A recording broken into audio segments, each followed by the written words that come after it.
বাংলাদেশ বেতার। এখন শুরু হচ্ছে খতমে কোরআনের বিশেষ অনুষ্ঠান হিফজুল কোরআন। আজ সূরা জিন এর প্রথম আয়াত থেকে সূরা ফাজর এর শেষ আয়াত পর্যন্ত তিলাওয়াত করছেন হাফিজ কারি মুহাম্মদ আল আমিন সরকার। أعوذ بالله من الشيطان الرجيم. بسم الله الرحمن الرحيم. قل أوحي إلي أنه استمع نفر من الجن فقالوا إنا سمعنا قرآنا عجبا يهدي إلى الرشد فآمنا به ولن نشرك بربنا أحدا وأنه تعالى جد ربنا ما اتخذ صاحبة ولا ولدا وأنه كان يقول سفيهنا على الله شططا وأنا ظننا أن لن تقول الإنس والجن على الله كذبا وأنه كان رجال من الإنس يعوذون برجال من الجن فزادوهم رهقا وأنهم ظنوا كما ظننتم أن لن يبعث الله أحدا وأنا لمس السماء فوجدناها ملئت حرسا شديدا وشهبا وأنا كنا نقعد منها مقاعد للسمع فمن يستمع الآن يجد له شهابا رصدا وأنا لا ندري أشر أريد بمن في الأرض أم أراد بهم ربهم رشدا وأنا منا الصالحون ومنا دون ذلك كنا طرائق قددا وأنا ظننا أن لن نعجز الله في الأرض ولن نعجزه هربا وأنا لما سمعنا الهدى آمنا به فمن يؤمن بربه فلا يخاف بخسا ولا رهقا وأنا منا المسلمون ومنا القاسطون فمن أسلم فأولئك تحروا رشدا وأما القاسطون فكانوا لجهنم حطبا وأن لو استقاموا على الطريقة لأسقيناهم ماء غدقا لنفتنهم فيه ومن يعرض عن ذكر ربه يسلكه عذابا صعدا وأن المساجد لله فلا تدعوا مع الله أحدا وأنه لما قام عبد الله يدعوه كادوا يكونون عليه لبدا قل إنما أدعو ربي ولا أشرك به أحدا قل إني لا أملك لكم ضرا ولا رشدا قل إني لن يجيرني من الله أحد ولن أجد من دونه ملتحدا إلا بلاغا من الله ورسالاته ومن يعص الله ورسوله فإن له نار جهنم خالدين فيها أبدا حتى إذا رأوا ما يوعدون فسيعلمون من أضعف ناصرا وأقل عددا قل إن أدري أقريب ما توعدون أم يجعل له ربي أمدا عالم الغيب فلا يظهر على غيبه أحدا إلا من ارتضى من رسول فإنه يسلك من بين يديه ومن خلفه رصدا ليعلم أن قد أبلغوا رسالات ربهم وأحاط بما لديهم وأحصى كل شيء عددا بسم الله الرحمن الرحيم يا أيها المزمل قم الليل إلا قليلا نصفه أو انقص منه قليلا أو زد عليه ورتل القرآن ترتيلا إنا سنلقي عليك قولا ثقيلا إن ناشئة الليل هي أشد وطئا وأقوم قيلا إن لك في النهار سبحا طويلا واذكر اسم ربك وتبتل إليه تبتيلا رب المشرق والمغرب لا إله إلا هو فاتخذه وكيلا واصبر على ما يقولون واهجرهم هجرا جميلا وذرني والمكذبين أولي النعمة ومهلهم قليلا إن لدينا أنكالا وجحيما وطعاما ذا غصة وعذابا أليما يوم ترجف الأرض والجبال وكانت الجبال كثيبا مهيلا إنا أرسلنا إليكم رسولا شاهدا عليكم كما أرسلنا إلى فرعون رسولا فعصى فرعون الرسول فأخذناه أخذا وبلا فكيف تتقون إن كفرتم يوما يجعل الولدان شيبا السماء منفطر به كان وعده مفعولا إن هذه تذكرة فمن شاء اتخذ إلى ربه سبيلا إن ربك يعلم أنك تقوم أدنى من ثلثي الليل ونصفه وثلثه وطائفة من الذين معك والله يقدر الليل والنهار علم أن لن تحصوه فتاب عليكم فقرأوا ما تيسر من القرآن علم أن سيكون منكم مرضى وآخرون يضربون في الأرض يبتغون من فضل الله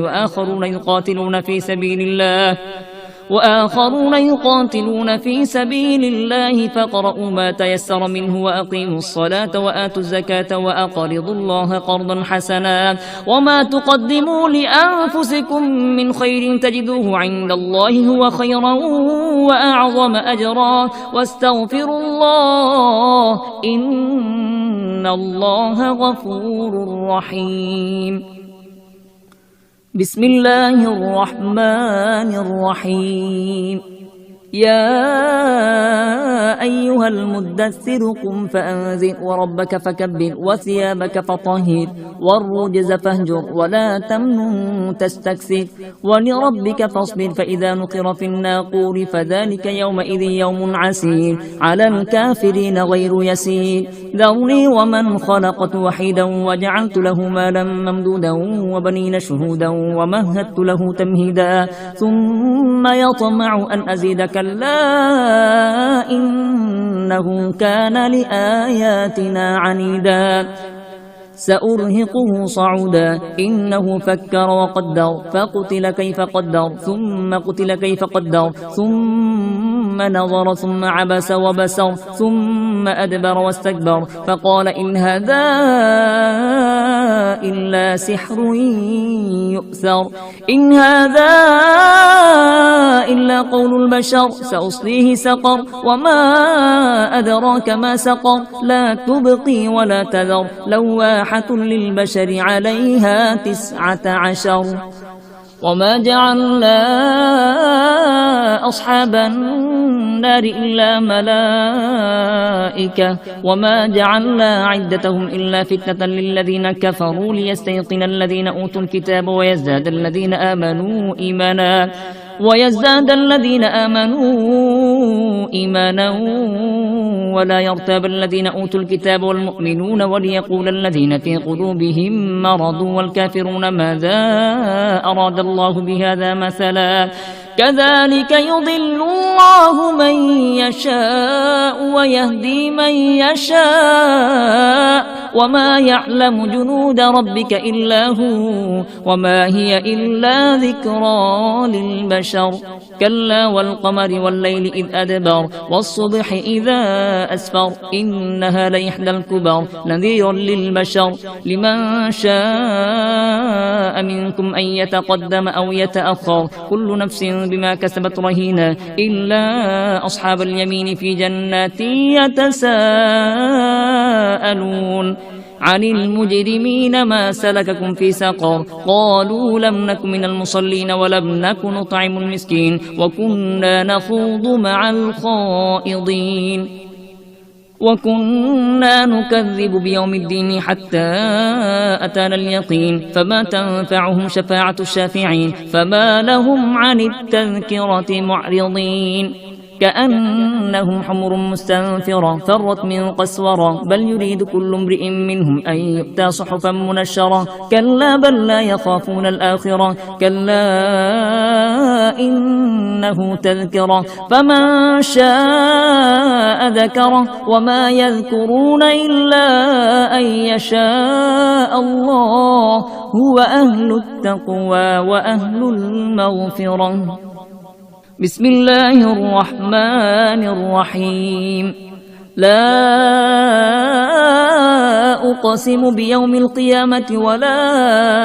أقسم بالنفس اللوامة أيحسب الإنسان أن لن نجمع عظاما بلى قادرين على أن نسوي بنانه بل يريد الإنسان ليفجر أمامه يسأل أيان يوم القيامة فإذا برق البصر وخسف القمر وجمع الشمس والقمر يقول الإنسان يومئذ أين المفر كلا لا وزر إلى ربك يومئذ المستقر ينبأ الإنسان يومئذ بما قدم وأخر بل الإنسان على نفسه بصيرة ولو ألقى معاذيره لا تحرك به لسانك لتعجل به إن علينا جمعه وقرآنه فإذا قرأناه فاتبع قرآنه ثم إن علينا بيانه كلا بل تحبون العاجلة وتذرون الآخرة وجوه يومئذ ناظرة إلى ربها ناظرة ووجوه يومئذ باسرة تظن أن يفعل بها فاقرة كلا إذا بلغت التراقي وقيل من راق وظن أنه الفراق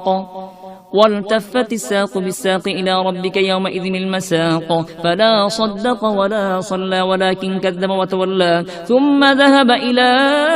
أهله يتمطى أولى لك فأولى ثم أولى لك فأولى أيحسب الإنسان أن يترك سدى ألم يكن طفة من مني يمنى ثم كان علقة فخلق فسوى فجعل منه الزوجين الذكر والأنثى أليس ذلك بقادر على أن يحيي الموتى. بسم الله الرحمن الرحيم. هل أتى على الإنسان حين من الدهر لم يكن شيئا مذكورا إنا خلقنا الإنسان من نطفة أمشاج نبتليه فجعلناه سميعا بصيرا إنا هديناه السبيل إما شاكرا وإما كفورا إنا أعتدنا للكافرين سلاسل وأغلالا وسعيرا إن الأبرار يشربون من كأس كان مزاجها كافورا عينا يشرب بها عباد الله يفجرونها تفجيرا يوفون بالنذر ويخافون يوما كان شره مستطيرا ويطعمون الطعام على حبه مسكينا ويتيما وأسيرا إنما نطعمكم لوجه الله لا نريد منكم جزاء ولا شكورا إنا نخاف من ربنا يوما عبوسا قمطريرا فوقاهم الله شر ذلك اليوم ولقاهم نضرة وسرورا وجزاهم بما صبروا جنة وحريرا متكئين فيها على الأرائك لا يرون فيها شمسا ولا زمهريرا ودانية عليهم ظلالها وذللت قطوفها تذليلا ويطاف عليهم بآنية من فضة وأكواب كانت قوارير من فضة قدروها تقديرا ويسقون فيها كأسا كان مزاجها زنجبيلا عينا فيها تسمى سلسبيلا ويطوف عليهم بلدان مخلدون إذا رأيتهم حسبتهم لؤلؤا منثورا وإذا رأيت ثم رأيت نعيما وملكا كبيرا عاليهم ثياب سندس خضر واستبرق وحلوا أساور من فضة وسقاهم ربهم شرابا طهورا إن هذا كان لكم جزاء وكان سعيكم مشكورا إنا نحن نزلنا عليك القرآن تنزيلا فاصبر لحكم ربك ولا تطع منهم آثما أو كفورا واذكر اسم ربك بكرة وأصيلا ومن الليل فاسجد له وسبحه ليلا طويلا إن هؤلاء يحبون العاجلة ويذرون وراءهم يوما ثقيلا نحن خلقناهم وشددنا أسرهم وإذا شئنا بدلنا أمثالهم تبديلا إن هذه تذكرة فمن شاء اتخذ إلى ربه سبيلا وما تشاءون إلا أن يشاء الله إن الله كان عليما حكيما يدخل من يشاء في رحمته والظالمين أعد لهم عذابا أليما بسم الله الرحمن الرحيم والمرسلات عرفا فالعاصفات عصفا والناشرات نشرا فالفارقات فرقا فالملقيات ذكرا عذرا أو نذرا إنما توعدون لواقع فإذا النجوم طمست وإذا السماء فرجت وإذا الجبال نسفت وإذا الرسل أقتت لأي يوم أجلت ليوم الفصل وما أدراك ما يوم الفصل ويل يومئذ للمكذبين ألم نهلك الأولين ثم نتبعهم الآخرين كذلك نفعل بالمجرمين ويل يومئذ للمكذبين ألم نخلقكم من ماء مهين فجعلناه في قرار مكين إلى قدر معلوم فقدرنا فنعم القادرون ويل يومئذ للمكذبين ألم نجعل الأرض كفاتا أحياء وأمواتا وجعلنا فيها رواسي شامخات وأسقيناكم ماء فراتا ويل يومئذ للمكذبين انطلقوا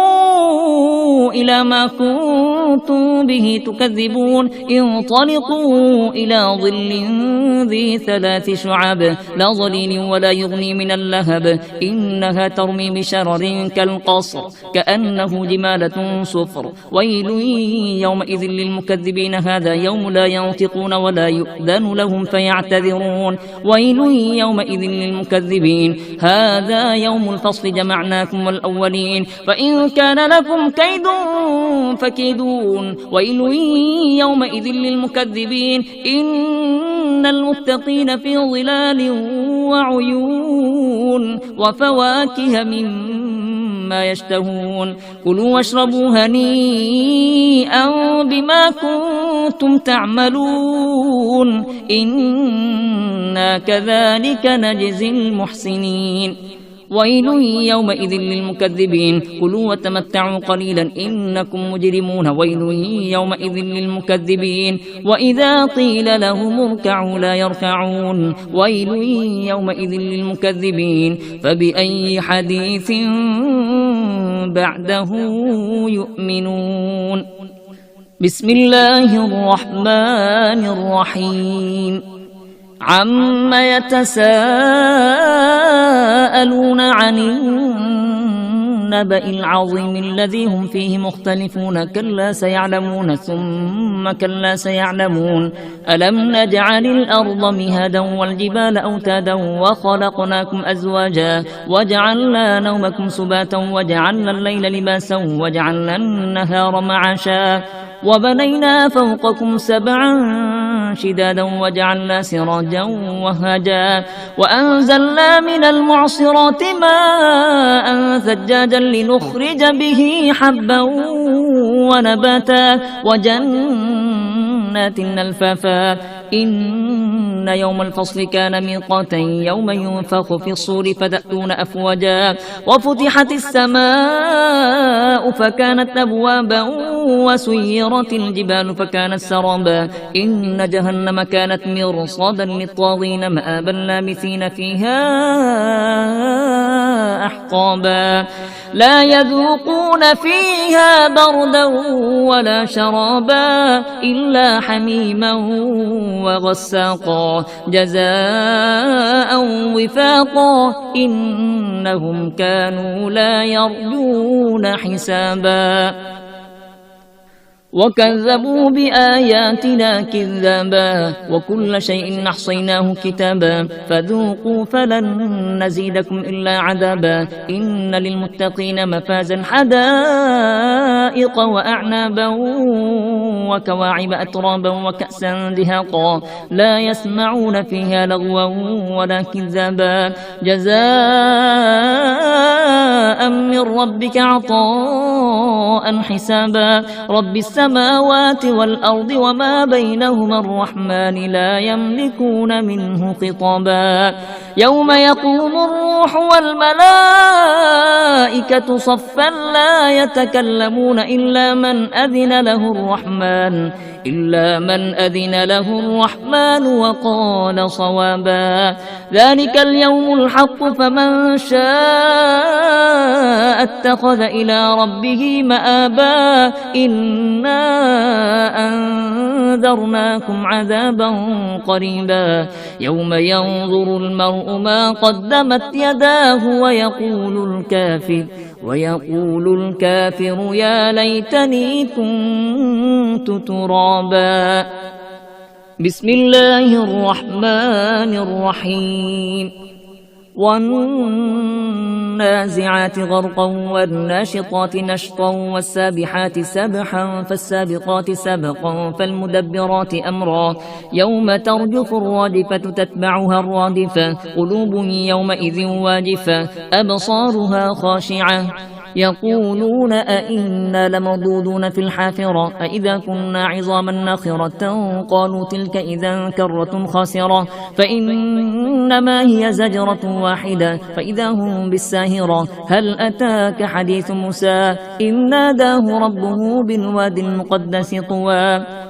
اذهب إلى فرعون إنه طغى فقل هل لك إلى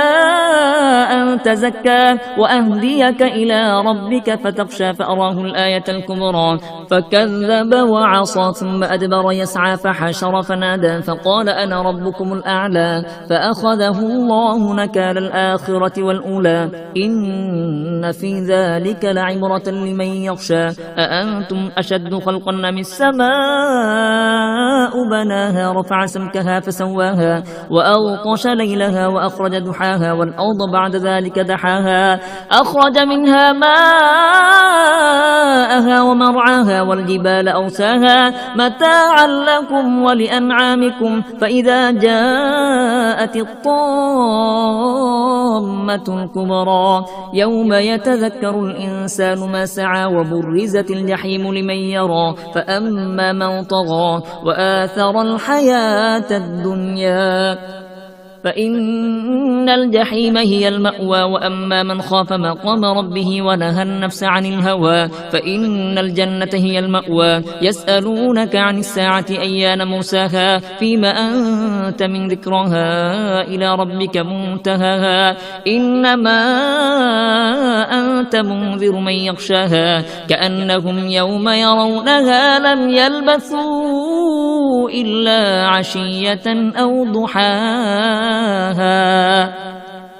بسم الله الرحمن الرحيم عبس وتولى أن جاءه الأعمى وما يدريك لعله يزكى أو يذكر فتنفعه الذكرى أما من استغنى فأنت له تصدى وما عليك ألا يزكى وأما من جاءك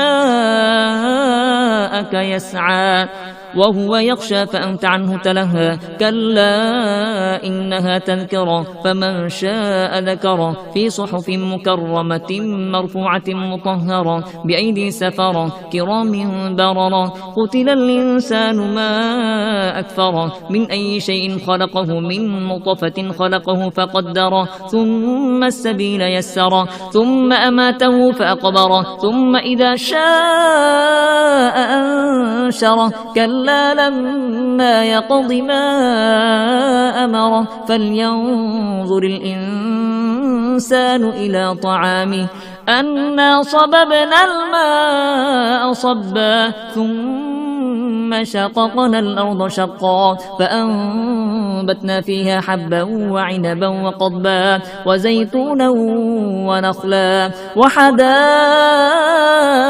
غلبا وفاكهة وأبا متاعا لكم ولأنعامكم فإذا جاءت الصاخة يوم يفر المرء من أخيه وأمه وأبيه وصاحبته وبنيه لكل امرئ منهم يومئذ شأن يغنيه وجوه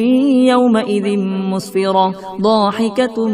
مستبشرة ووجوه يومئذ عليها غبرة ترهقها قترة أولئك هم الكفرة الفجرة. بسم الله الرحمن الرحيم. إذا الشمس كورت وإذا النجوم انكدرت وإذا الجبال سيرت وإذا العشار عطلت وإذا الوحوش حشرت وإذا البحار سجرت وإذا النفوس زوجت وإذا الموءودة سئلت بأي ذنب قتلت وإذا الصحف نشرت وإذا السماء كشطت وإذا الجحيم سعرت وإذا الجنة أزلفت علمت نفس ما أحضرت فلا أقسم بالخنس الجوار الكنس والليل إذا عسعس والصبح إذا تنفس إنه لقول رسول كريم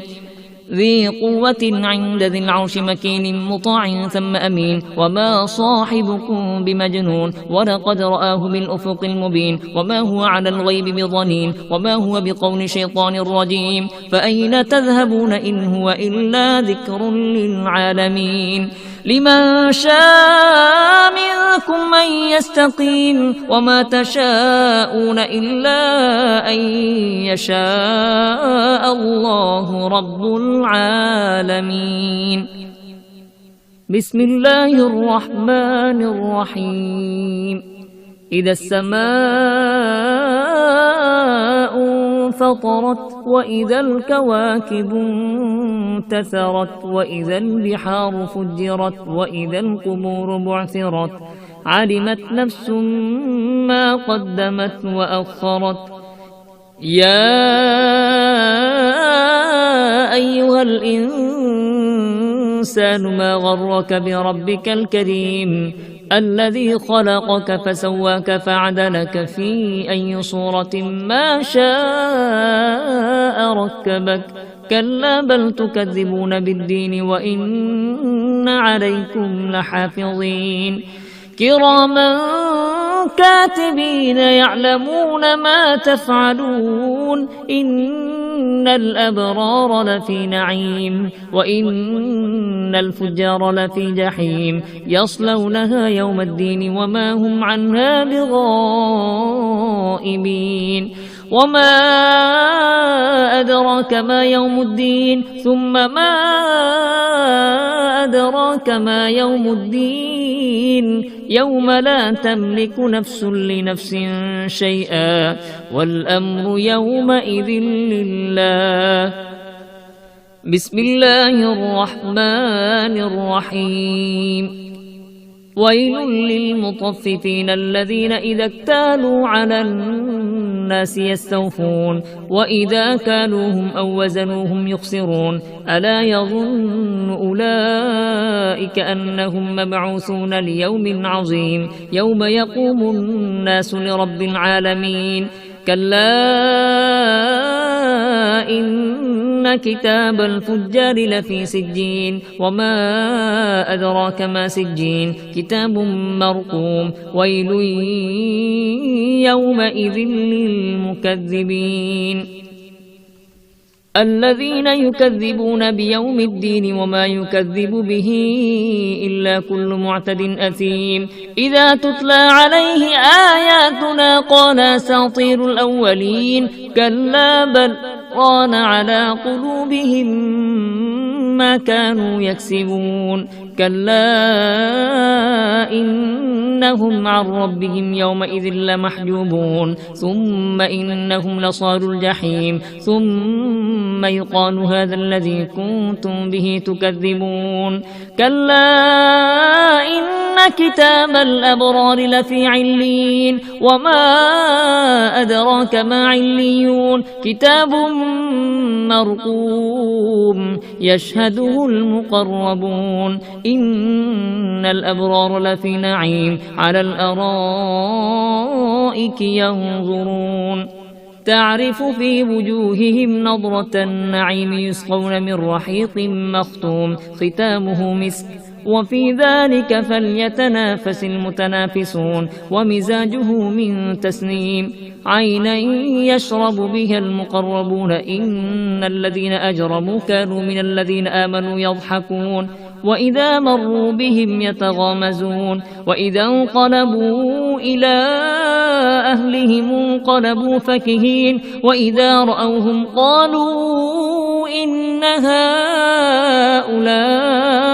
لضالون وما أرسلوا عليهم حافظين فاليوم الذين آمنوا من الكفار يضحكون على الأرائك ينظرون هل ثوب الكفار ما كانوا يفعلون بسم الله الرحمن الرحيم إذا السماء انشقت وأذنت لربها وحقت وإذا الأرض مدت وألقت ما فيها وتخلت وأذنت لربها وحقت يا أيها الإنسان إنك كادح إلى ربك كدحا فملاقيه فأما من أوتي كتابه بيمينه فسوف يحاسب حسابا يسيرا وينقلب إلى أهله مسرورا وأما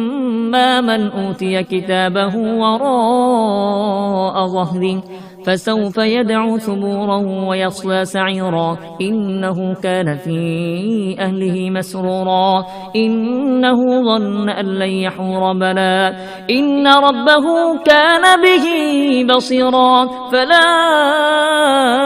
أقسم بالشفق والليل وما وسق والقمر إذا اتسق لتركبن طبقا عن طبق فما لهم لا يؤمنون وإذا قرئ عليهم القرآن لا يسجدون بل الذين كفروا يكذبون والله أعلم بما يوعون فبشرهم بعذاب أليم إلا الذين آمنوا وعملوا الصالحات لهم أجر غير ممنون بسم الله الرحمن الرحيم والسماء ذات البروج واليوم الموعود وشاهد ومشهود قتل أصحاب الأخدود النار ذات الوقود إذ هم عليها قعود وهم على ما يفعلون بالمؤمنين شهود وما نقموا منهم إلا أن يؤمنوا بالله العزيز الحميد الذي له ملك السماوات والأرض والله على كل شيء شهيد إن الذين فتنوا المؤمنين والمؤمنات ثم لم يتوبوا فلهم عذاب جهنم ولهم عذاب الحريق إن الذين آمنوا وعملوا الصالحات لهم جنات تجري من تحتها الأنهار ذلك الفوز الكبير إن بطش ربك لشديد إنه هو يبدئ ويعيد وهو الغفور الودود ذو العرش المجيد فعال لما يريد هل أتاك حديث الجنود فرعون وثمود بل الذين كفروا في تكذيب والله من ورائهم محيط بل هو قرآن مجيد في لوح محفوظ. بسم الله الرحمن الرحيم. والسماء والطارق وما أدراك ما الطارق النجم الثاقب إن كل نفس لما عليها حافظ فلينظر الإنسان مما خلق من ماء دافق يخرج من بين الصلب والترائب إنه على رجعه لقادر يوم تبلى السرائر فما له من قوة ولا ناصر. والسماء ذات الرجع والأرض ذات الصدع إنه لقول فصل وما هو بالهزل إنهم يكيدون كيدا وأكيد كيدا فمهل الكافرين أمهلهم رويدا. بسم الله الرحمن الرحيم. سبح اسم ربك الأعلى الذي خلق فسوى والذي قدر فهدى والذي أخرج المرعى فجعله غثاء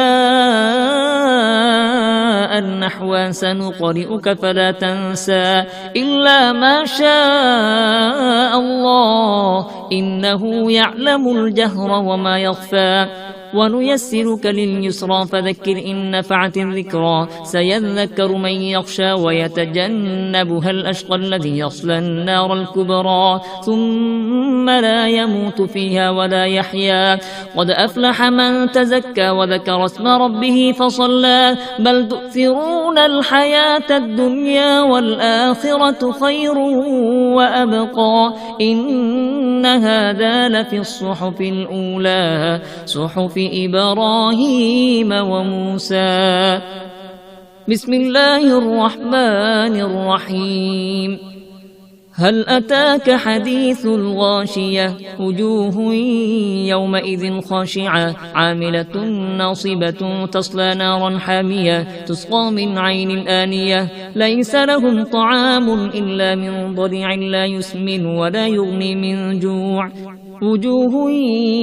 يومئذ ناعمة لسعيها راضية في جنة عالية لا تسمع فيها لاغية فيها عين جارية فيها سرر مرفوعة وأكواب موضوعة ونمارق مصفوفة وزرابي مبثوثة أفلا ينظرون إلى الإبل كيف خلقت وإلى السماء